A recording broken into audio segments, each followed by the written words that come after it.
Welcome to the Voice of Retail podcast. My name is Michael LeBlanc, and I am your host. This podcast is produced in conjunction with Retail Council of Canada.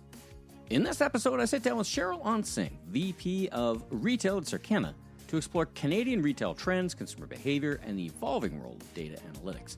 We discuss personalization, private labels, pricing strategies, and the growing importance of value in today's marketplace. Stay tuned. Cheryl, welcome to the Voice of Retail podcast. How are you doing this morning?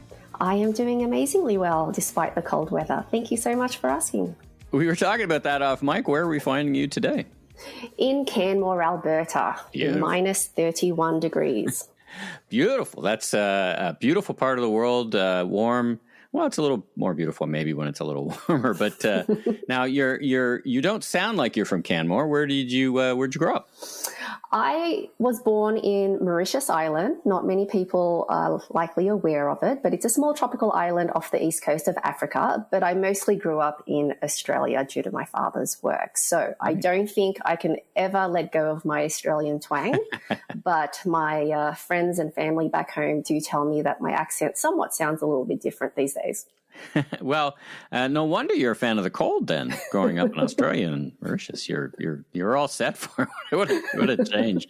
Hey, listen, we're going to talk about you. We're going to talk about this report you put out from Little Things, Big Things Grow, the team put out.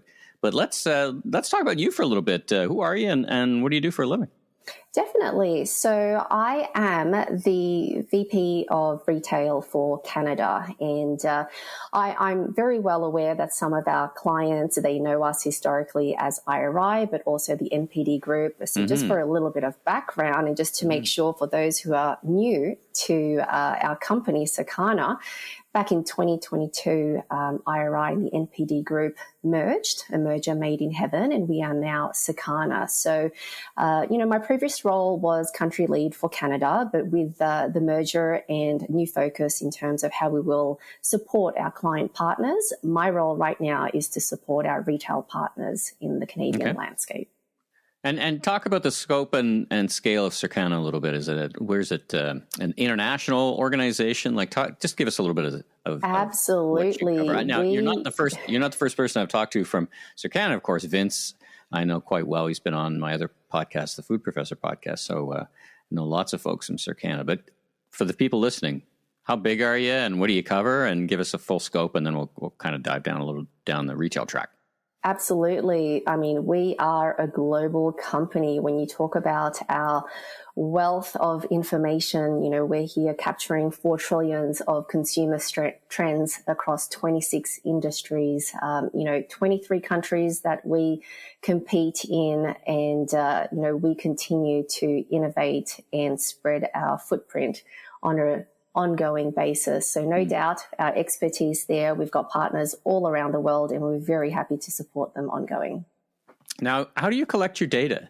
Like when you say data points, I'm of course familiar with MPD, and you would be tracking very detailed, like down to the category level kind of reports. Just give us a sense of that. Exactly. It does vary depending on the market that we are speaking to, but, you have your market measurement point of sales information. You can have your retailer granular, what we call collaborative gateways that drills down all the way to basket transaction level. And I get really passionate about this because, when I came here in 2010, the concept of understanding what's in the basket, commonly purchased items, and how you use that information for promotional strategies, it was somewhat foreign, but these days it's like, that's just a given. We need that information. So bundling all that consumer market level information for your breadth of analysis, we can support that right down to the granular level, to item level, for more refined strategic outlooks. And then on top of that, we also have consumer panels as well. I mean, we can do an array of, assortment decision making. We've got pricing tools and so forth, advanced analytics. It's really a real stretch of capabilities that we are able to offer to our clients. Let's talk about you a little bit more. What brings you to this role? Do you consider yourself a researcher, a strategist, a consultant? I mean, you're running the country, so you're obviously also a GM. But when you focus on retail, what attracted you, and what do you bring to those conversations? Yeah, so I mean, for me, I think it is the breadth. It's not just about general merchandise, but it's a combination of CPG goods as well. But it's the excitement, it's the fast pace, it's dealing with the economic factors. I mean, obviously, last weekend was a very big weekend for Canadians with the hype in the news. With Tim Hortons bringing back roll up the rim, right? That was the big news last week. Yes, right? That's the one I'm speaking of, not the tariff news. No. Tim Hortons, roll up the rim again. It's all about, even Tim Hortons and how customers are responding to some of their marketing campaigns. It's just the ongoing excitement that happens within the grocery GM landscape that really, I think, keeps anyone who's part of this industry passionate about working, understanding what's going on, what's working, what's not, and how we can help retailers and manufacturers refine and going forward just to accelerate their growth. Right. Fantastic. All right, let's get into this report, which is what brought us here together, From Little Things, Big Things Grow. Now, the report was issued in November 24. A few things have changed. I mean, we've had another cut to the interest rate from the Bank of Canada, and then we'll get into this tariff thing, which, of course, we really, probably, I wanted to get your opinion, accelerate some of the behaviors, but maybe we can speculate on that a little bit later. But you tell me about the report itself. What is it comprised of, and how does it? And we'll put a link in the show notes. I hope that if you're open to sharing that, we'll put a link in the show notes so people can go through it in detail. But the report itself, how is it pulled together, and what are the data sources for it? And it's all Canadian, right? It's all about Canadian consumers, right? Well, focus on Canadians, but we also did leverage, our corporate office is in the United States, and we have a lot of thought leadership piece coming out from our colleagues in the United States. So it is a cross-section in terms of trends that we're seeing in the United States, cross-border in terms of Canadian trends as well, which we were tracking behavior from 2003 onwards throughout 2024 across multiple quarters in order to build the outlook report. And also, stats coming from the Statistics Canada, in addition to some of our consumer shopper panel, survey panel information as well. Yeah, I was in Austin last week talking to actually a bunch of Canadian leaders about the state of consumers. And one of the things I did was I brought up some U.S. data and about how consumers there were, confidence levels were fairly high. The economy is going fairly well. Yet at the same time, they continue to demonstrate these kind of seeking value behaviors and trading down. And my point there to the Canadian group was, their economy ostensibly, A, they're feeling better about it, which could plus or minus any given day, but B, the economy is performing better. Yet they demonstrate the same behaviors that Canadians do, and Canadians are feeling less confident, or at least they're, your report would tell us they're either less confident and they're kind of stable-ish. I don't know what it is like this week. So it's interesting that the two markets, what my point was there was, even with a little more confidence in the market, I'm not sure it's going to change the outcome of the behaviors. What do you make of that? You are absolutely spot on. I mean, the United States, somewhat stronger market relative to the Canadian market here, but I think this is where retailers and manufacturers need to be more attuned with their customers at a granular level. And what I mean by that, and it's in the Outlook report, we found studies in terms of what's at the top of the pyramid nowadays, in order to relieve some of that pressure from the customers, is product quality and the concept of value being at the top of the pyramid. That's consistent regardless of age. And I would imagine consistent regardless of the country that you reside in. So definitely retailers and manufacturers need to keep that understanding at top of mind. But then at the same time, when we look at, Gen Z and millennials, they are definitely over-indexing when it comes to pricing. They are more price conscious, and they appreciate pricing promotional strategies, especially those that are tied with reward programs. And I think we have seen an uptick in Canadian retailers beefing up their rewards program over the past few years, which is great to see.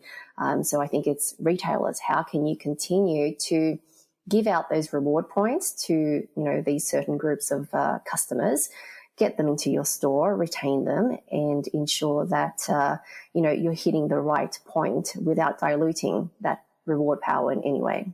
Yeah. The other thing I've noticed is, and I've seen some reports on it, I want to get your opinion, is this buy now, pay later, which is particularly popular with younger demographics. It feels like that's another response that retailers should be paying attention to, yeah? That is definitely an option. I mean, I think at this stage, it's any idea is a good idea to explore, right? Right. Consumers are getting smarter, they are getting smarter. They are expecting more out of their dollar and out of those delivering the goods to them. So, unfortunately, what that means is that retailers and manufacturers need to stay on their toes. They don't get a little bit of a lull in any way. I talk often about the bifurcation of markets and bifurcation of pretty much everything. And one observation I've made, I wanted to, it's such a treat for me to talk to you about this because you've got, your hands on the data and some of it's reflected in the report, is this kind of, broadly clustering of consumers. There's a group of consumers who are seeking value on a week-to-week basis. I've called them cash flow shopping. And you see that in intention to spend or spend on a retailer like Dollarama, right? Like I might buy a product, let's say it's laundry detergent, a small size at a small dollar. Now, on a per ounce basis, it's better value to go to Costco, for example, and get a huge size, but it's more money on a weekly basis. Do you see that? I mean, as you say, there's different strategies for different segments of the population in terms of how they seek value, right? Cash flow, value this week versus, value overall. Does that resonate with you? It certainly does. And I think this is where we have been seeing retailers and more of a prioritization with their marketing strategic outlook. So understanding that group of customers, personalizing ads that make sense to those group of customers. Because, we are definitely, to your point, seeing this trend where, some groups of customers are more inclined for, whatever the reason is, to shop in, location A versus B, even though, on a per ounce basis, it might be, more expensive different. On a per, more expensive. More expensive. You could say it, more expensive. More expensive. It's different. Wanted to be polite, but, it's all right. More it's all right to admit the price. Everybody knows the pricing trend. But I think it's coming down to this personalization that our retailers do need to focus on. And I think this is where technology plays a huge factor in it. Being able to invest in the technology that can accelerate your decision making, being able to pull in, for the latest week or the latest 4 weeks, a group of customers who bought, I'm just going to make this up, baby wipes and diapers. What else did they purchase? And being able to kind of hone into that smaller granular level and then personalize an ad for them. And then more importantly, being able to have that platform evaluate the lift so then you can go back and redefine that promotion and tweak slightly. We've been talking about this for 25 years. Like I think back to my time at Hudson's Bay, Club Z and we were talking about this beer and diaper connection and the collaborative filtering and all this stuff. And so much has changed, but so little has changed. Like what has changed to me is you got cloud computing and now, of course, you've got AI. What is it now? How many minutes into our conversation we first say AI? But it feels like, and personalization, oh my goodness, if I hear another retailer say it's personalization, yes, we've been talking about that for 25 years. What are you, how do I phrase this? What holds the industry back? And or are you seeing more progress in doing what you're describing? Because I shop with some pretty big retailers, and my offers are no more personalized than they were 30 years ago. What are you optimistic? What's holding us back? Is AI Is AI finally the big unlock for all this stuff? It has been a very slow progress. Everybody speaks to it, but even for me, I have to admit, I shop across various stores, and through my app, sometimes I do open it and think, why am I receiving this? It just does not make sense. Right. So I think there's definitely the intent out there to really hone in on the concept of personalization, to understand lift and continue to tweak. But there are still opportunities. The holdback, I think, is really, and again, this is just a personal view here, but I think it's truly the investment in the right technology to be able to help our partners to truly understand what that accurate group of customer trends are and what to do with it. So it's a combination of the platform, but then also having the right industry thought leaders, team to be able to understand what to do with it next. So, I mean, I think it's still positive that the market is trending towards this want of personalization, but we're not quite there yet. Now, is AI the unlock for it? I think it plays certainly a big part in accelerating that decision making and the accuracy. So it is something that needs continued work. Let's shift gears a little bit. You're talking about value. It reminds me, a couple of weeks ago, I was in New York City for the big NRF show, and I did a bus tour for Canadian executives, and we went to the new Arc'teryx flagship store in Soho, and in the ground floor, they had their concept, which is all product that has been refitted and refurbished, and they had a sewing room, and it got me thinking about, value in, I'm going to buy a product that's going to be, we touched on this before, an Arc'teryx jacket is priced very differently than an open price jacket, but it will last pretty much your whole life unless you outgrow it in some way, shape, or form. I wanted you to think about connecting that to something I think is kind of fallen off in terms of customer motivation, and that's sustainability. It is one way to be sustainable to buy a jacket forever, but we could clearly see consumers buying from the China factory direct model, which is I call the landfill direct model. So we see this paradox, right? What do you see in the data? Your report touches on value, certainly, but see if you can connect those dots for us.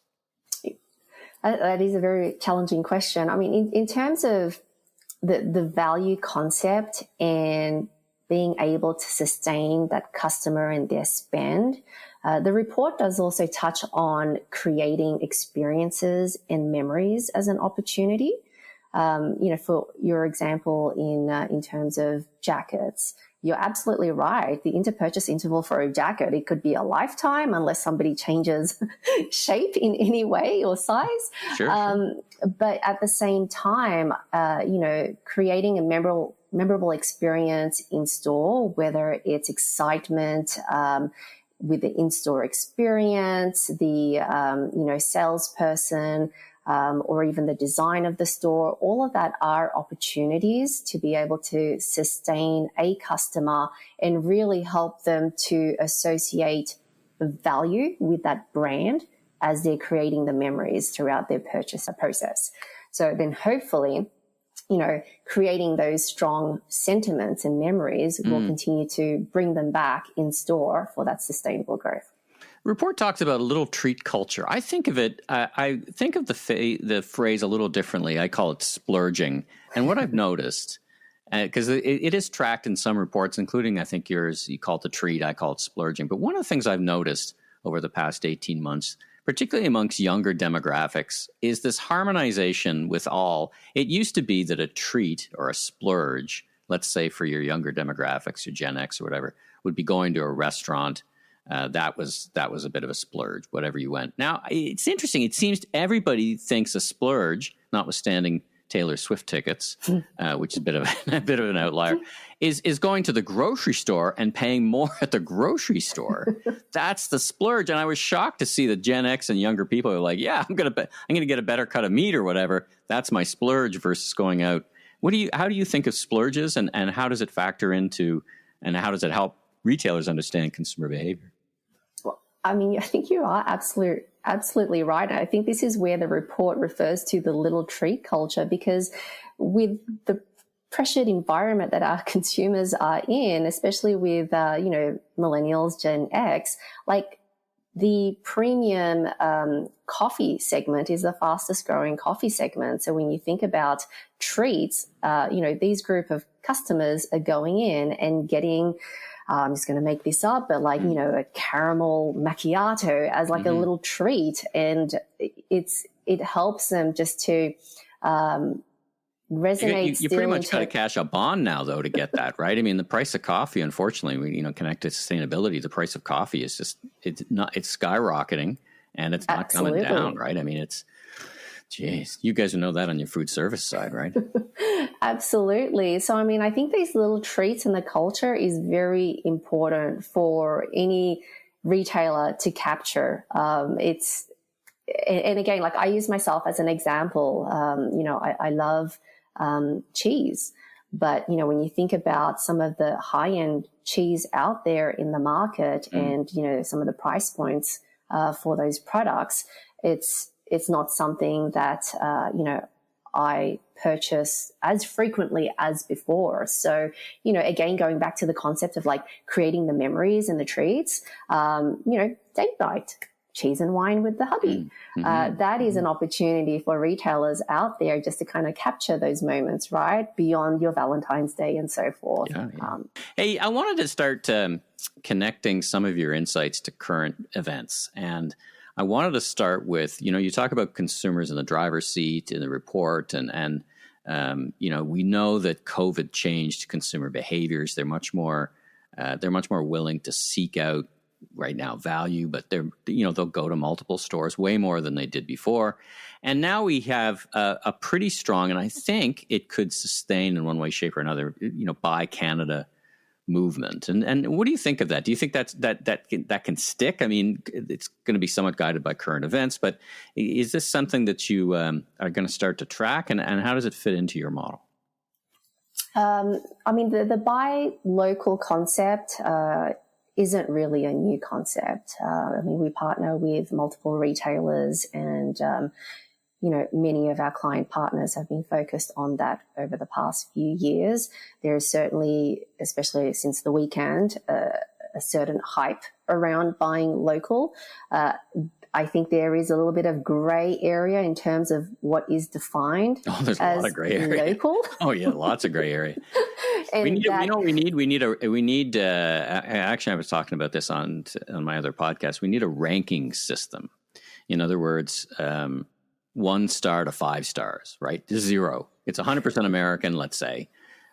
Or it's a blend, like manufactured, made with Canadian, but made, all those things. Like it's a real spectrum, right? It's very, there are clearer examples, but it does get pretty complicated, right?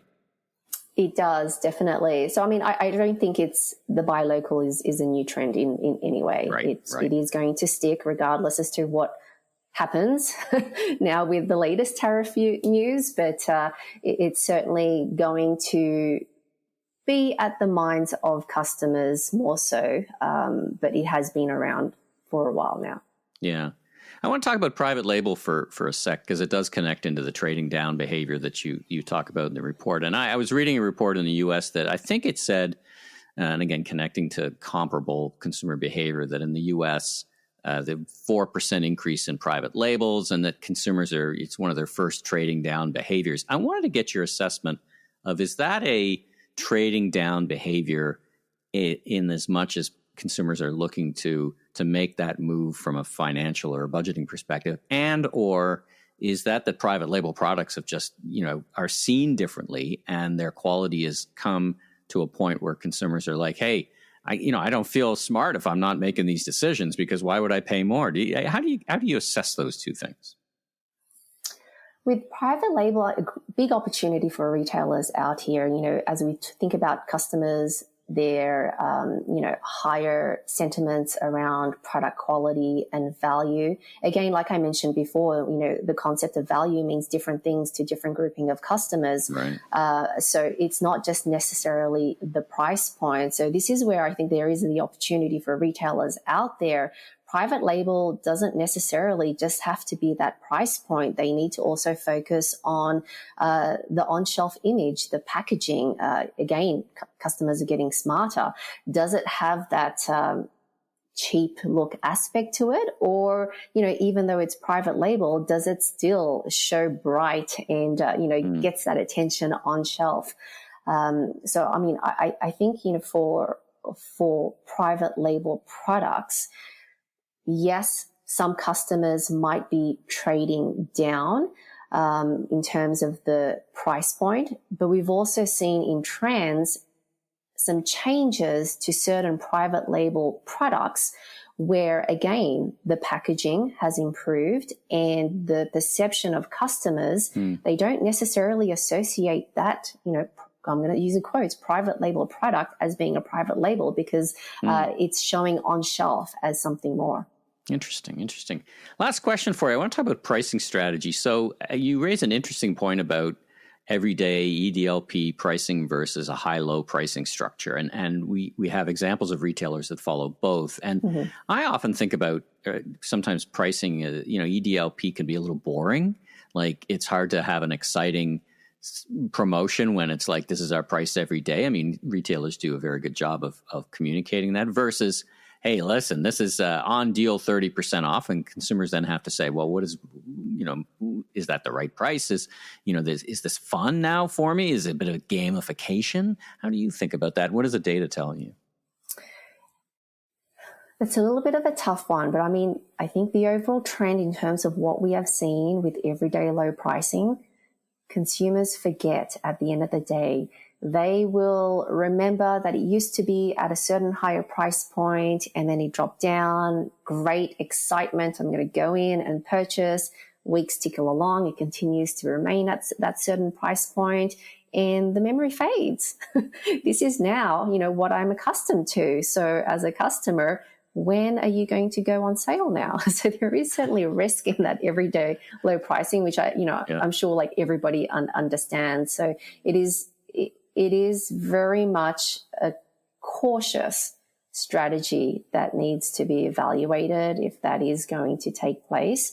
I think there are better opportunities to understand, again, going back to the granular group of customers, what resonates with them, whether it's, the product quality, the price point, the reward, and the type of rewards that goes with that.